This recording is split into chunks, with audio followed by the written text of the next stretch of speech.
Et donc, la diplomatie économique est en train d'aider les pays à sortir petit à petit de son isolement et de remonter à la surface pour nous faire connaître comme un État. En fait, lorsque la conférence de Berlin s'est tenue, la RDC n'était pas créée comme un État pour être un État. La RDC était créée pour être un marché commun de tout le monde. Et c'est cette logique qui se poursuit jusqu'à aujourd'hui.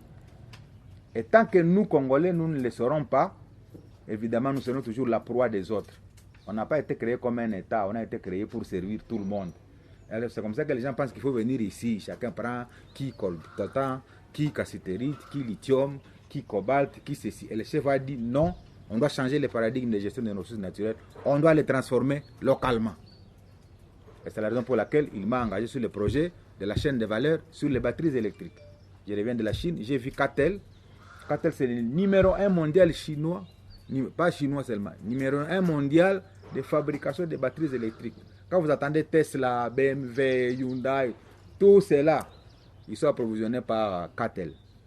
Alors, je suis allé les rencontrer pour dire, j'ai signé les MOU avec les États-Unis, avec la Zambie, mais il faudrait que vous, les numéro 1 mondial, qui captez le marché mondial des batteries électriques, vous puissiez venir au Congo. C'est nous qui avons le cobalt, c'est nous qui avons le nickel, c'est nous qui avons le manganèse, c'est nous qui avons le lithium, c'est nous qui avons le cuivre. Ce sont ces éléments-là qui ont de la fabrication et des précurseurs, et des batteries, et des véhicules électriques.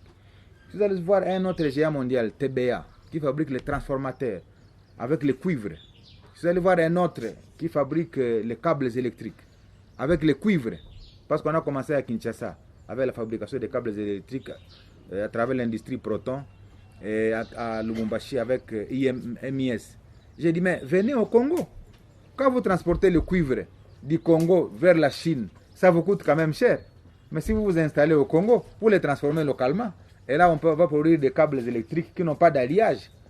Parce que c'est du cuir pur pour nous aider à avoir des câbles électriques. Et donc, c'est une diplomatie économique que nous avons menée. Alors, je vais, sur cette question de développement, terminer par 10 leçons. Je l'ai promis, quand je suis venu de la Chine. J'ai dit que je vais partager 10 leçons que j'ai tirées de la Chine. Je vous les partage. Alors, de mon passage en Chine du 28 juin au 5 juillet, j'ai retenu plus ou moins 10 raisons qui justifient la bonne trajectoire de la Chine vers le développement.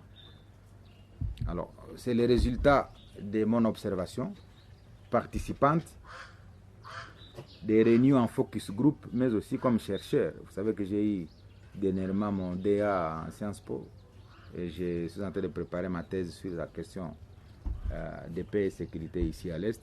Alors, à chaque fois que je me déploie, j'ai toujours mon aide de chercheur. Alors, la première raison, après mes recherches en Chine, le peu de temps que j'ai passé là-bas, la première raison qui justifie l'émergence de la Chine, c'est la volonté politique de changement comme fondement de l'émergence. Une forte volonté politique de changement. Donc ça, c'est la première raison. Deuxième raison, la Chine a fait et a organisé la formation des élites, de ces élites, dans les meilleures universités du monde. Mais ces élites ne sont pas allées là-bas pour y rester. Elles sont rentrées en Chine pour aider à transformer la Chine. Nous, quand on envoie les gens en France, à Paris, aux États-Unis, ils restent là-bas et c'est fini. Troisième, c'est le pragmatisme. Là, on n'est pas dans les histoires trop longues. Pragmatisme et démarche méthodologique dans la définition des priorités. Priorité, sécurité, agriculture, infrastructure. Nous, on se disperse dans les priorités. On a 1000 priorités finalement, on ne sait pas qu'est-ce qu'on a fait.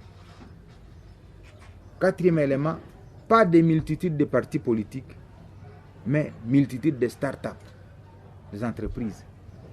C'est-à-dire, l'esprit d'entreprise est très avancé. Chez nous, on a 910 partis politiques.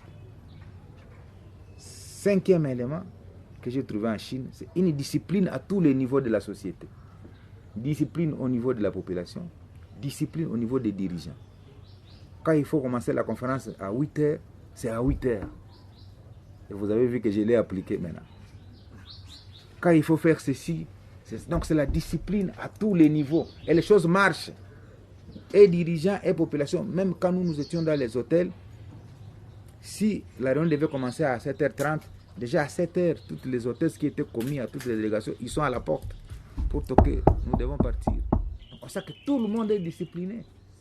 Et quand on dit à 12h30, c'est la pause, c'est à 12h29, on sonne, et fini, on suspend, on part. Et à 14h, on reprend. Qu'il y ait 2 personnes ou 3, on reprend et on avance. Discipline. 6e élément, la diversification économique. C'est-à-dire au point de faire de la Chine l'usine du monde. Si vous voulez chercher une lame de rasoir, c'est en Chine. Si vous voulez chercher un papier, c'est en Chine. Si vous voulez chercher un chapeau, c'est en Chine. Si vous voulez chercher une batterie, c'est en Chine. Si vous voulez chercher une chemise, ils ont fait de la Chine l'usine du monde.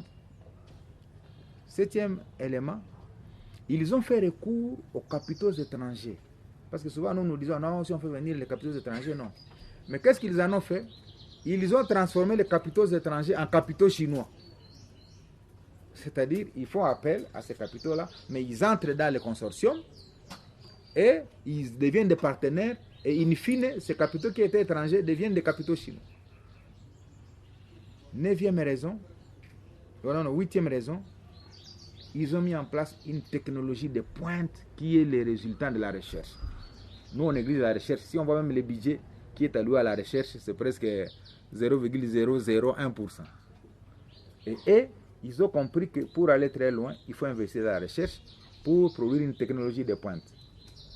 9e raison, ils ont une population disponible à accompagner les leaderships. C'est-à-dire là-bas, ce n'est pas des contestations, des tralala, tous les jours dans la rue, non. La population est disponible à dire, nous vous faisons confiance, travaillez, nous voyons ce que vous allez faire. C'est un élément important qui rend l'autorité ou le leader stable et à même de pouvoir concevoir des politiques. Il n'est pas dérangé tout le temps par la population. Et tel jour, on est dans la rue, tel jour, c'est marche.